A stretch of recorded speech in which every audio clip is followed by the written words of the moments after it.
শুভেচ্ছা সহ আমন্ত্রণ জানাচ্ছি দেশের এবং দেশের বাইরের সকল দর্শক শ্রোতাকে চ্যানেল আই সংবাদে। সংবাদ আয়োজন নিয়ে বার্তাকক্ষে রয়েছি আহমেদ মেহেদী হাসান। সংবাদের শুরুতেই চলুন জেনে নেওয়া যাক ফ্রেশ আটা, ময়দা, সুজি সংবাদ শিরোনাম।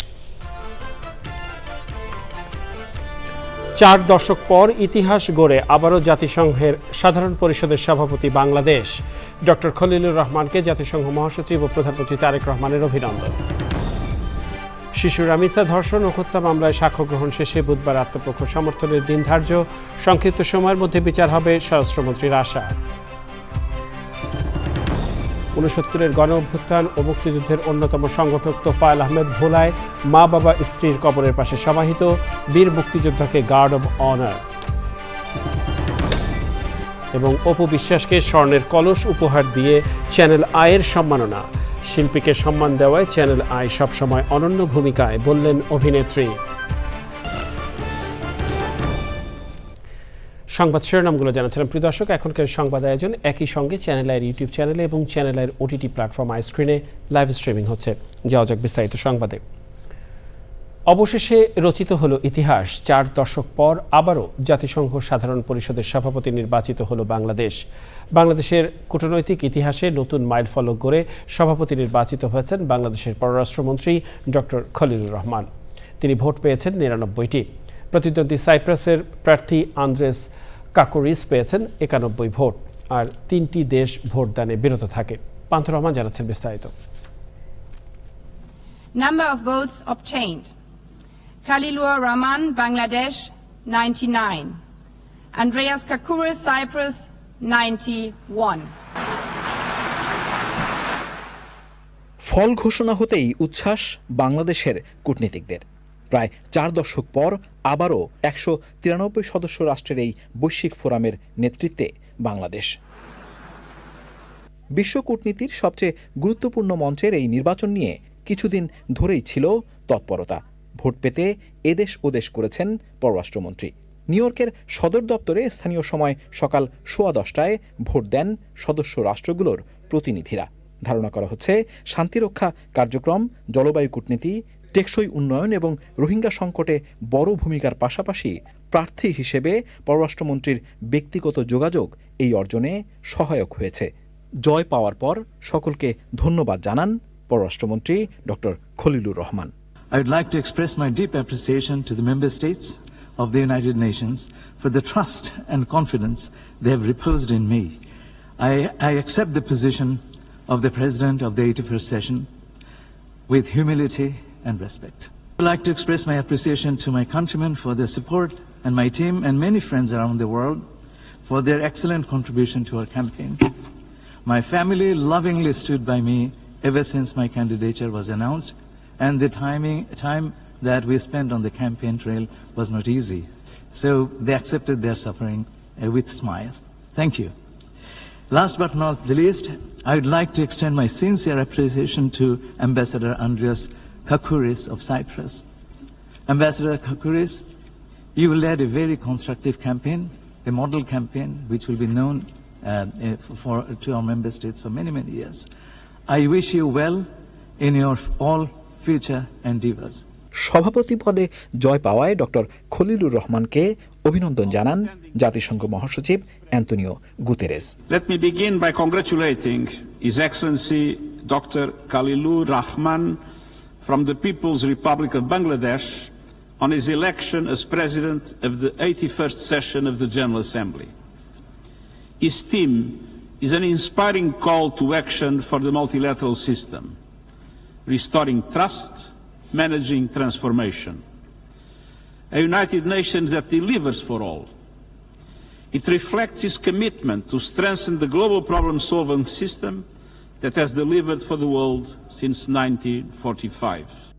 উল্লেখ্য 1986 সালে বাংলাদেশের সাবেক পররাষ্ট্রমন্ত্রী ও কূটনীতিক হুমায়ুন রশিদ চৌধুরী জাতিসংঘ সাধারণ পরিষদের 41তম অধিবেশনের সভাপতি নির্বাচিত হয়েছিলেন। পান্থ রহমান, চ্যানেল আই, ঢাকা। জাতিসংঘ সাধারণ পরিষদের 81তম অধিবেশনের সভাপতি নির্বাচিত হয় পররাষ্ট্রমন্ত্রী খলিলুর রহমানকে আন্তরিক অভিনন্দন ও শুভেচ্ছা জানিয়েছেন প্রধানমন্ত্রী তারেক রহমান। সামাজিক যোগাযোগ মাধ্যম ফেসবুকে নিজের ভেরিফাইড পেজে দেয়া এক পোস্টে প্রধানমন্ত্রী এই অভিনন্দন জানান। তারেক রহমান বলেন, এই অর্জন বিশ্বমঞ্চে বাংলাদেশের ক্রমবর্ধমান অবদান এবং বিশ্বাসযোগ্যতার প্রতিফলন। তিনি আশা করেন ডক্টর খলিলুর রহমান গর্বের সঙ্গে বাংলাদেশের প্রতিনিধিত্ব করবেন এবং বহুপাক্ষিক ও অভিন্ন সংকট মোকাবেলায় সংযোগ, সংলাপ এবং সহযোগিতা জোরদারে ভূমিকা রাখবেন। বাংলাদেশের ইনকিলাব মঞ্চের নেতা ওসমান হাদি হত্যার প্রসঙ্গ তুলে ভারতের কেন্দ্রীয় সরকারের বিরুদ্ধে বিস্ফোরক অভিযোগ করেন মমতা ব্যানার্জি। বিধানসভা নির্বাচনে পরাজয়ের প্রায় এক মাস পর মঙ্গলবার কলকাতায় ধর্মতলায় ধর্ণা কর্মসূচি থেকে মন্তব্য করেন মমতা ব্যানার্জি। তিনি বলেন, হাদি হত্যাকাণ্ডে জড়িতদের পশ্চিমবঙ্গ পুলিশের এসটিএফ গ্রেফতার করলেও বিষয়টি প্রকাশ না করার জন্য কেন্দ্রীয় স্বরাষ্ট্রমন্ত্রী মমতাকে ফোন করে অনুরোধ করেন। ভোট পরবর্তী সহিংসতা, হকার উচ্ছেদ, নিট পরীক্ষা অনিয়ম ও কেন্দ্রের প্রতিহিংসামূলক আচরণের প্রতিবাদে আয়োজিত কর্মসূচিতে মমতা বলেন, দেশের স্বার্থে তিনি এতদিন তিনি বিষয়টি প্রকাশ করেননি। পাশাপাশি তিনি অভিযোগ করেন, দিল্লি থেকে তৃণমূল কংগ্রেসকে ভাঙার চেষ্টা চলছে এবং দলীয় জনপ্রতিনিধিদের ভয়ভীতি দেখানো হচ্ছে। তবে এসব প্রচেষ্টা সফল হবে না বলেও মন্তব্য করেন তিনি। রাজধানীর পল্লবীতে 8 বছরের শিশু রামিসা ধর্ষণ ও হত্যা মামলায় সাক্ষ্য গ্রহণ শেষ হয়েছে। বুধবার আত্মপক্ষ সমর্থনের দিন ঠিক করেছে আদালত। হত্যাকাণ্ডে ডলার নামে একজন জড়িত বলে প্রধান অভিযুক্ত সোহেল রানার বক্তব্য বিচার কার্যক্রমের ভিন্ন খাতে নেয়ার চেষ্টা বলে আদালতকে অবহিত করেন রাষ্ট্রপক্ষের আইনজীবী। রানা যাতে প্রকাশ্যে আর কথা বলতে না পারে সেজন্য পুলিশকে নির্দেশ দিয়েছেন আদালত। শাকির আদনানের রিপোর্ট। দ্বিতীয় শ্রেণীর শিক্ষার্থী রামিসাকে ধর্ষণ ও হত্যার ঘটনায় প্রধান অভিযুক্ত সোহেল রানা ও তার স্ত্রী স্বপ্না খাতুনকে সকালে ঢাকা মহানগর দায়রা জজ আদালতে আনা হয়। 10:15টার দিকে তাদের শিশু সহিংসতা দমন ট্রাইব্যুনালে তোলা হয়। 10:30টায় রামিসার বাবার সাক্ষ্য গ্রহণের মধ্য দিয়ে কার্যক্রম শুরু হয়। এরপর রামিসার মা এবং বড় বোনসহ 16 জন সাক্ষীর জবানবন্দি নেওয়া হয়। মাননীয় ট্রাইব্যুনালে সাক্ষীগণ তাদের জবানবন্দিতে এবং কিছু কিছু অংশে জেরার মাধ্যমে সুপ্রতিষ্ঠিত করেছেন এবং উভয় আসামির সংশ্লিষ্টতার যে প্রমাণ সাক্ষীগণ আদালতে দিয়েছেন। আমরা আশা করছি যে এই ঘটনার সর্বোচ্চ শাস্তি হবে এবং এর মধ্য দিয়ে বাংলাদেশে একটি বার্তা যাবে, যারা এই ধরনের নৃশংস ঘটনা করবে তাদেরকে কোনোভাবে ছাড় দেওয়া হবে না। সাক্ষ্য গ্রহণ নিয়ে কথা বলেন রাষ্ট্রনিযুক্ত আসামি পক্ষের আইনজীবী। আমি আসামি পক্ষে চেষ্টা করেছি যেন বিচারটা, আসামি পক্ষে মামলা পরিচালনা করেছি এবং চেষ্টা করেছি বিচারটা যেন প্রশ্নের সম্মুখীন না হয়, ত্রুটিমুক্ত হয়। রাজধানীর পল্লবীতে 8 বছরের শিশু রামিসা ধর্ষণ ও হত্যা মামলার প্রধান আসামি সোহেল রানা ও তার স্ত্রী স্বপ্না খাতুনের বিরুদ্ধে সোমবার অভিযোগ গঠন করেন আদালত। 19 মে মিরপুরের পল্লবী এলাকার একটি বাসা থেকে রামিসার মরদেহ উদ্ধার করে police. Shakir Adnan, channel I, Dhaka. Engineer সাহেব, বাড়ির ডিজাইন তো হলো, কিন্তু কোন রড দিয়ে বাড়ি বানাবো? অবশ্যই আকিজ ইস্পাত, কারণ ভালো মানের 500W রডের yield strength 500 MPa, tensile strength 625 MPa আর সর্বোচ্চ গুণগত মানের আকিজ ইস্পাতের টেনসাইল স্ট্রেংথ 700 MPa, অর্থাৎ ভালো মানের রডের থেকেও 12% বেশি। বুঝেছি, এখনই অর্ডার করছি অধিক শক্তিশালী আকিজ ইস্পাত। আকিজ ইস্পাত, কমিটেড টু কোয়ালিটি। স্বরাষ্ট্রমন্ত্রী সালাউদ্দিন আহমেদ বলেছেন, সংক্ষিপ্ত সময়ের মধ্যেই রামিসা হত্যার বিচার সম্পন্ন হবে।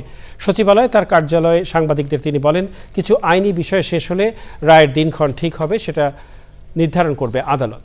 আর দিন হাসপাতালে 6 নবজাতকের মৃত্যু নিয়েও তদন্ত চলছে। রাজধানীতে 1 থেকে 2 মাসের মধ্যে ট্রাফিক সিস্টেম আরও শৃঙ্খলার মধ্যে আসবে বলে আশা করেন স্বরাষ্ট্রমন্ত্রী। তিনি বলেন, যে কোনো পুশব্যাকের বিপক্ষে সরকার। যেহেতু সবার প্রত্যাশা যে একটু সংক্ষিপ্ত সময়ের মধ্যে বিচার কার্যটা শেষ হোক, আমরা সেটা করার ব্যবস্থা করছি। সাক্ষী শেষ হয়ে গেলে তারপরে আর কিছু আইনানুগ ব্যবস্থা আছে, যেমন আসামিকে সাক্ষ্য গ্রহণের পরে শোনাতে হয় সে দোষী কি দোষী, এই সমস্ত বিষয় আছে। তারপরে আর্গুমেন্টের জন্য দিন রাখতে হয়, আর্গুমেন্টের পরে রায়ের জন্য দিন ধার্য হবে, এটা আদালতের বিষয়। তা আশা করছি সংক্ষিপ্ত সময়ের মধ্যে বিচার কার্যটা শেষ হবে। রায় কি হবে, কখন হবে ইত্যাদি এগুলো আদালতের বিষয়। 69-এর গণ অভ্যুত্থানের মহানায়ক, মুক্তিযুদ্ধের অন্যতম সংগঠক এবং সাবেক মন্ত্রী তোফায়েল আহমেদের তৃতীয় জানাজা নামাজের পর কোরালিয়া গ্রামে পারিবারিক কবরস্থানে তাঁকে দাফন করা হয়েছে। সোমবার বাদ মাগরিব ঢাকায় ও মঙ্গলবার ভোলায় তার দুটি জানাজার নামাজ হয়। এর আগে এই বীর মুক্তিযোদ্ধাকে গার্ড অব অনার প্রদান করা হয়। ভোলা প্রতিনিধি হারুনুর রশিদেরকে সাথে নিয়ে মোহাম্মদ সামিরুজ্জামান ও মামুনুর রশিদের ভিডিও চিত্রে ও বাদুল রশিদের রিপোর্ট। দুপুর 1:30টায় হেলিকপ্টারে নিজ জেলা ভোলায় নেওয়া হয় বাংলাদেশের মুক্তিযুদ্ধের অন্যতম সংগঠক, বরেণ্য রাজনীতিবিদ, সাবেক মন্ত্রী তোফায়েল আহমেদের মরদেহ। হেলিপ্যাড থেকে আইনশৃঙ্খলা বাহিনীর সদস্যরা নিরাপত্তা দিয়ে মরদেহ নিয়ে যায় ভোলা সরকারি বিদ্যালয় মাঠে। সেখানেই মুক্তিযুদ্ধের অন্যতম নায়ককে গার্ড অব অনারের মাধ্যমে দেওয়া হয় রাষ্ট্রীয় সম্মাননা।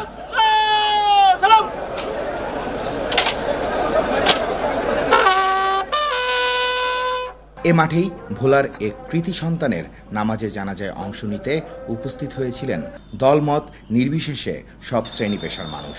আমরা চাই আমাদের প্রিয় নেতার যে স্মৃতিগুলো রয়েছে ভোলায়, তার যে কর্ম রয়েছে, তার যে উন্নয়ন রয়েছে, এই উন্নয়নের মাধ্যমে এবং এই দেশের স্বাধীনতা স্বাধিকার আন্দোলনে, এদেশের মহান স্বাধীনতা সংগ্রামে উনি বঙ্গবন্ধুর পাশে থেকে যেই স্বাধীনতার যুদ্ধকে ত্বরান্বিত করেছেন, নেতৃত্ব দিয়েছেন, ছাত্র সমাজকে উজ্জীবিত করেছেন, উনি আজীবন আমাদের মাঝে বেঁচে থাকবেন। প্রতিকূলতার মাঝেও আজ ভোলা ডিস্ট্রিক্টের ভিতরে যত লক্ষ মানুষের সমাগমন হয়েছে, এইটাই বোঝা যায় যে তোফায়েল আহমেদ কি মহান ব্যক্তি ছিল। আমার ভাইয়ের প্রতিষ্ঠিত এই সব জিনিসগুলো ওনারা তত্ত্বাবধান করে রেখেছেন। আল্লাহ ওনাদেরকে আমরা অনুরোধ করি যেন ভাইয়ের জন্য দোয়া করে। আমিন। অসংখ্য মানুষের অংশগ্রহণে ভোলায় তোফায়েল আহমেদের প্রথম নামাজে জানাজা হয়। এরপর তোফায়েল আহমেদের মরদেহ তার গ্রামের বাড়ি ভোলার পূর্ব কোরালিয়ায় নেওয়া হয়। নিজ বাড়ির সামনে তোফায়েল আহমেদের শেষ নামাজে জানাজা হয়। এখানেও সর্বস্তরের মানুষের সাথে তার রাজনৈতিক দলের বিরোধীরাও অংশ নেন।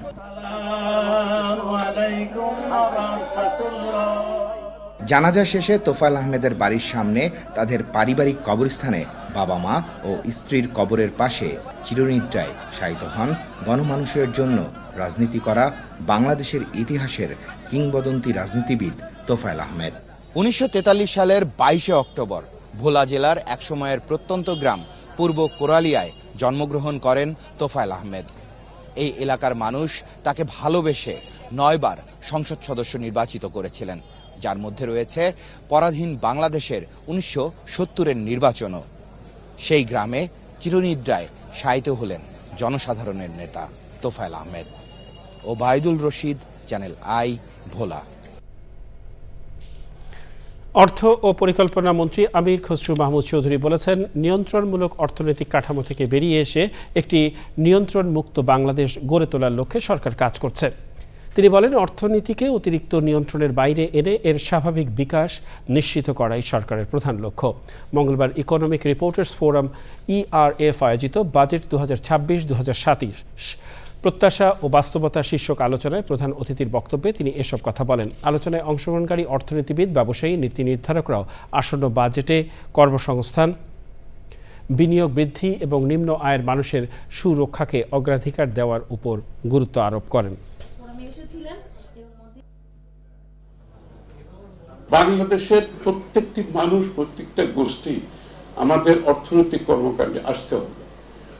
এই জন্য আমরা একটা টাইটেল দিয়েছি, স্লোগান দিয়েছি, democratisation of the economy. Democracy খালি ভোটের জন্য থাকবে, রাজনীতির জন্য থাকবে, কিন্তু অর্থনীতির জন্য থাকবে না, এটা তো হতে পারে না। So we are democratising the economy. Slogan হচ্ছে অর্থনীতিকে গণতন্ত্রায়ন করা। সবগুলো মানুষের সমান অধিকার থাকবে অংশগ্রহণ করার জন্য, এবং অর্থনীতির সুফল তার বাড়িতে পৌঁছতে হবে। এ পর্যায়ে ফিফা ওয়ার্ল্ড কাপ 2026 প্রসঙ্গ।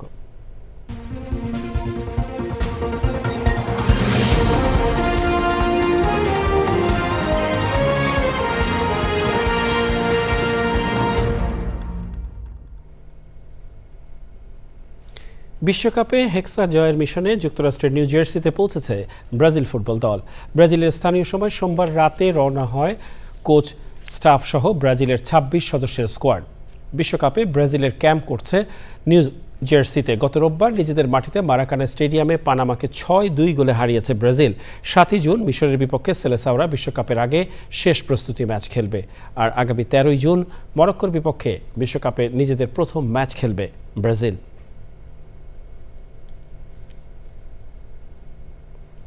যাওয়া যাক অন্যান্য সংবাদে। অভিনেত্রী অপু বিশ্বাসকে স্বর্ণের কলস উপহার দিয়ে সম্মাননা দিল চ্যানেল আই। সন্ধ্যায় চ্যানেল আই স্টুডিওতে আড়ম্বরপূর্ণ আয়োজনে অপু বিশ্বাসের হাতে এই উপহার তুলে দেয় চ্যানেল আই কর্তৃপক্ষ। আচমকা এই আয়োজনে আনন্দ আপ্লুত হয়ে পড়েন অভিনেত্রী অপু বিশ্বাস। সুলতানা হিমুর রিপোর্ট। দক্ষিণ এশিয়ার অন্যতম বৃহৎ সঙ্গীত আসর টিএমএসএস চ্যানেল আই মিউজিক অ্যাওয়ার্ডসের ২০তম আসর, যেখানে বেহুলা লক্ষিন্দরের গল্পে নাচ পরিবেশন করে তাক লাগিয়ে দিয়েছিলেন দেশসেরা অভিনেত্রী অপু বিশ্বাস। সেই নাচের মহড়ায় মজার ছলেই স্বর্ণের কলস নিয়ে নাচার কথা বলেছিলেন তিনি। তার সেই কথাকেই বাস্তবে পরিণত করল চ্যানেল আই। সন্ধ্যায় চ্যানেল আই স্টুডিওতে অপু বিশ্বাসের হাতে স্বর্ণের কলস তুলে দেন ইমপ্রেস টেলিফিল্ম লিমিটেড চ্যানেল আইয়ের ব্যবস্থাপনা পরিচালক ফরিদুর রাজা সাগর, যা পেয়ে মুহূর্তেই আনন্দে অশ্রুসিক্ত হয়ে পড়েন অভিনেত্রী অপু বিশ্বাস। পরে বলছে যদি কলসটা স্বর্ণের হয় কেমন হবে। আমি স্বর্ণের কলস, আমি ভেবেছি যে আমরা তো এরকম শিল্পীরা অনেক কথাই শুনে থাকি, অনেক কিছুই তো আমাদেরকে জানা না। এমনকি সিনেমার ক্ষেত্রে আমাদের লন্ডন আমেরিকাতে শুটিং হচ্ছে, পরে দেখা যাচ্ছে গুলিস্তানেও হয়ে যাচ্ছে। এই রকম উপহার আমার লাইফে ২০ বছরের ক্যারিয়ারে আমি কখনো এটা পাইনি। আমি এবার ক্লাস 5-এ থাকতে নাচ করেছিলাম, সেখানে একটা স্বর্ণপদক পেয়েছিলাম। গলায় যে গোল করে ঝোলানো হয়। নতুনপুরিতে একবার আমাদের কম্পিটিশানে আমি স্বর্ণপদক পেয়েছিলাম, আমি 2বার। আজকে আরেকটি স্বর্ণপদক পেলাম, যেটা আমার মা থাকে বেশি খুশি হতেন। গুণী শিল্পী অপু বিশ্বাস বলেন, শিল্পীকে সম্মান দেওয়ার ক্ষেত্রে চ্যানেল আই সবসময় অনন্য ভূমিকা পালন করে। সত্যি শিল্পীরা কিন্তু একটু সম্মানই চায়, আর কিচ্ছু না। কারণ এই যে অক্লান্ত পরিশ্রম এবং তারা কাজ করে আসে পর্দায়, একটা সময় পর্দায় কাজটা থাকে না, কিন্তু সেই মানুষগুলো যখন আমাদের সামনে আসে, যারা ছোট থাকে বা যেসব চ্যানেলগুলো থাকে, একটু যদি সম্মানিত করে না, তখন মনে হচ্ছে প্রাপ্তিটা দ্বিগুণ হয়ে যায়। আয়োজনটি উপস্থাপনা করেন অভিনেত্রী কুসুম শিকদার। আগামী ৫ই জুন চ্যানেল আইয়ের পর্দায় দুপুর ২:৩০ প্রচারিত হবে বিশেষ এই আয়োজন। Sultana Himu, channel I, Dhaka. বৃদ্ধা মা মারা গেলেও জানতে পারেননি সমাজের প্রতিষ্ঠিত তার সন্তানরা। রোববার রাজধানীর মিরপুর ১১ নম্বরে যে ঘর থেকে নূরজাহান বেগমের অর্ধগলিত মরদেহ উদ্ধার করা হয়েছে, সেই ঘরটিও অপরিচ্ছন্ন। মায়ের মৃত্যুর পর দীর্ঘদিন ঘরে পড়ে থাকা এ খবর সন্তানরা না জানা এবং নোংরা পরিবেশের মাঝে রেখে দেওয়ার ঘটনা সামাজিক যোগাযোগ মাধ্যমে ব্যাপক সমালোচনার জন্ম দিয়েছে, বিশেষ করে তার সন্তানদের মধ্যে একজন বুয়েটের শিক্ষক, একজন সরকারের আমলা এবং আরেকজন কানাডা প্রবাসী হওয়ায় বিষয়টিকে ফেসবুকে নানা সমালোচনা ও নেতিবাচক মন্তব্য করেছেন অনেকেই।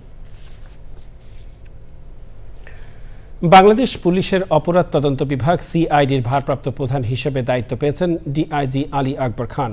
পুলিশ সদর দপ্তরে জারি করা এক প্রজ্ঞাপনে তাকে এ দায়িত্ব প্রদান করা হয়।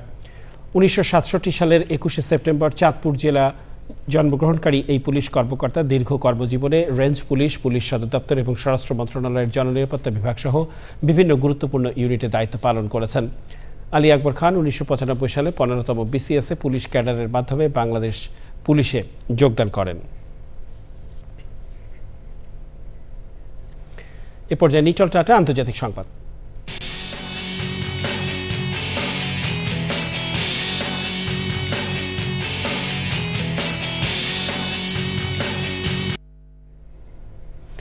যুদ্ধবিরতি সত্ত্বেও লেবাননে হামলার তীব্রতা বাড়ানোয় ইসরায়েলের প্রধানমন্ত্রী বেনিয়ামিন নেতানিয়াহুকে রীতিমতো গালাগাল করেছেন যুক্তরাষ্ট্রের প্রেসিডেন্ট ডোনাল্ড ট্রাম্প।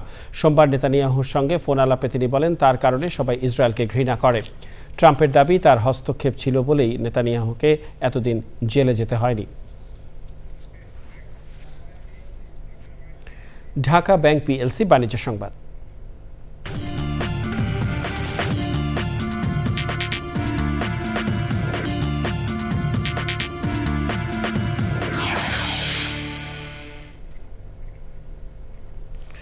মার্কেটাইল ব্যাংকের ২৭তম প্রতিষ্ঠা বার্ষিকী উদযাপন হয়েছে। প্রধান অতিথি ছিলেন ব্যাংকের ভাইস চেয়ারম্যান আকরাম হোসেন। সভাপতির বক্তব্যে ব্যাংকের ব্যবস্থাপনা পরিচালক মতিউল হাসান বলেন, গ্রাহকদের চাহিদার বাস্তবায়নে সর্বাধুনিক প্রযুক্তি নির্ভর ডিজিটাল ব্যাংকিং সেবা আরও বিস্তৃত করা সহ চলতি বছর খেলাপি ঋণ আদায় সর্বোচ্চ অগ্রাধিকার দেয়া হবে। সে সময় ছিলেন উপব্যবস্থাপনা পরিচালক মোহাম্মদ জাকির হুসাইন, শামীম আহমেদ ও অন্যরা। এই উপলক্ষে দেশব্যাপী ব্যাংকের সকল শাখা, উপশাখা ও প্রধান কার্যালয়ের সব বিভাগে দিবসটি উদযাপন করা হয়। লক্ষ্মীপুরের রামগতিতে নানা বাড়ি বেড়াতে গিয়ে ধর্ষণের শিকার হয়েছে 10 বছরের শিশু। রামগতি উপজেলার চরসীতা গ্রামে এই ঘটনাটি ঘটে। ওই সময় শিশুর চিৎকার শুনে আশেপাশের লোকজন ছুটে গিয়ে শিশুর মাকে খবর দেয় এবং ধর্ষককে হাতে নাতে আটক করে পুলিশে সোপর্দ করে। রামগতি থানা পুলিশ শিশুটিকে গুরুতর অবস্থায় উপজেলা স্বাস্থ্য কমপ্লেক্সে পাঠিয়েছে। আনিসুর রহমান মামুন নামে ওই ধর্ষককে গ্রেফতার করে আদালতে পাঠিয়েছে পুলিশ। আদালত ধর্ষকের জামিন আবেদন নামঞ্জুর করে কারাগারে পাঠানোর নির্দেশ দেন। জেলা সদর হাসপাতালে শিশুটির মেডিকেল পরীক্ষা সম্পন্ন হয়েছে বলে জানিয়েছে আবাসিক মেডিকেল অফিসার ডাক্তার অরূপ পল। পার্শ্ববর্তী এক লম্পটতা। দর্শক, সময় হলে আবারও কিছুক্ষণের বিরতি নেবার, আর বিরতির পর খেলার খবরে জানিয়ে ফিরছি। সাফ নারী ফুটবলের সেমিতে বুধবার নেপালের মুখোমুখি বাংলাদেশ, টানা তৃতীয়বার ফাইনালের প্রত্যাশা।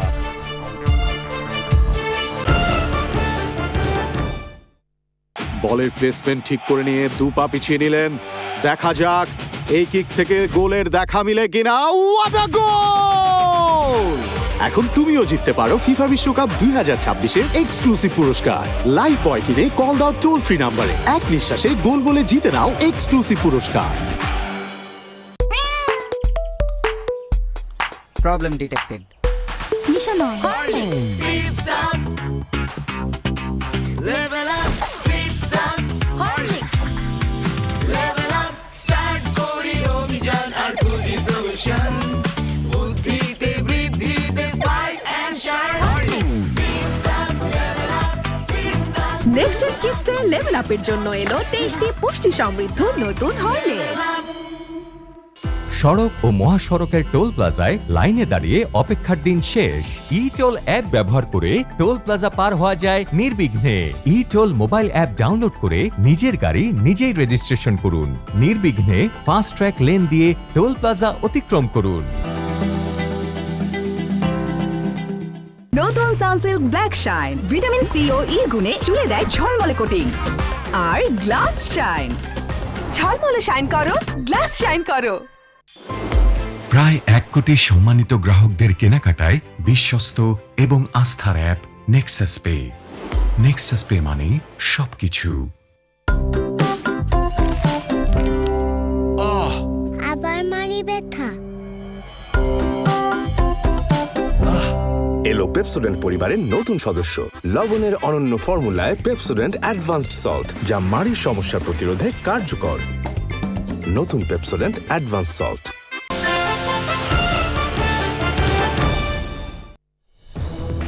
আমন্ত্রণ আরও একবার চ্যানেল আই সংবাদে। রাজধানীর 24 নম্বর ওয়ার্ডে পবিত্র ঈদ উল আজহা পরবর্তী দ্রুত পশুর বর্জ্য অপসারণে চূড়ান্ত পরিচ্ছন্নতা অভিযান হয়েছে। তেজগাঁও শিল্পাঞ্চল থানা যুবদলের সাবেক সাধারণ সম্পাদক এবং 24 নম্বর ওয়ার্ড কাউন্সিলর প্রার্থী মোহাম্মদ মনিরুজ্জামান মনির এই উদ্যোগে পরিচ্ছন্নতা অভিযানে ছিলেন ঢাকা মহানগর উত্তর বিএনপির সাবেক আহ্বায়ক সাইফুল আলম নীরব। সে সময় এলাকাবাসীকে ক্লিন ঢাকা গঠনে অন্তত একটি করে বৃক্ষরোপণ বাধ্যতামূলক করার আহ্বান জানানো হয়।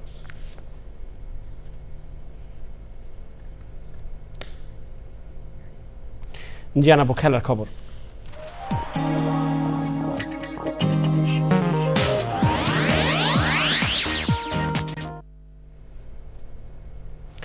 সাফ নারী ফুটবলে আগামীকাল প্রথম সেমিফাইনালে নেপালের মুখোমুখি হতে যাচ্ছে বাংলাদেশের মেয়েরা। গোয়ায় অনুষ্ঠিত আসরের গ্রুপ পর্বে মালদ্বীপ এবং স্বাগতিক ভারতের বিপক্ষে আশানুরূপ পারফর্ম করতে পারেনি লাল সবুজের মেয়েরা। তবে অধিনায়ক মারিয়া মান্ডার দলকে মানসিকভাবে চাঙ্গা রাখতে কাজ করছে টিম ম্যানেজমেন্ট। ভুল ত্রুটি শুধরে শেষ 4-এ খেলার প্রস্তুতি সারছে কোচ পিটার বাটলারের দল। সেরাটা দিয়ে টুর্নামেন্টের অন্যতম ফেভারিট নেপালকে হারিয়ে টানা তৃতীয়বারের মতো ফাইনালে খেলার লক্ষ্যেও টানা দুবারের চ্যাম্পিয়ন বাংলাদেশের। গোয়ার জওহরলাল নেহেরু স্টেডিয়ামে বুধবার ম্যাচ শুরু হবে বাংলাদেশ সময় বিকেল 4টায়। প্রিয় দর্শক, সংবাদের শেষ প্রান্তে আমরা চলুন আরও একবার জেনে নেওয়া যাক যা ছিল এখনকার ফ্রেশ আটা মধ্যে সুজি সংবাদ শিরোনামে। 4 দশক পর ইতিহাস গড়ে আবারও জাতিসংঘ সাধারণ পরিষদের সভাপতি বাংলাদেশ। ডক্টর খলিলুর রহমানকে জাতিসংঘ মহাসচিব ও প্রধানমন্ত্রী তারেক রহমানের অভিনন্দন। শিশু রামিসা ধর্ষণ ও হত্যা মামলায় সাক্ষ্য গ্রহণ শেষে বুধবার আত্মপক্ষ সমর্থনের দিন ধার্য। সংক্ষিপ্ত সময়ের মধ্যে বিচার হবে স্বরাষ্ট্রমন্ত্রীর আশা। 69-এর গণ অভ্যুত্থান ও মুক্তিযুদ্ধের অন্যতম সংগঠক তোফায়েল আহমেদ ভোলায় মা বাবা স্ত্রীর কবরের পাশে সমাহিত। বীর মুক্তিযোদ্ধাকে গার্ড অব অনার। এবং অপু বিশ্বাসকে স্বর্ণের কলস উপহার দিয়ে চ্যানেল আইয়ের সম্মাননা। শিল্পীকে সম্মান দেওয়ায় চ্যানেল আই সবসময় অনন্য ভূমিকায়, বললেন অভিনেত্রী।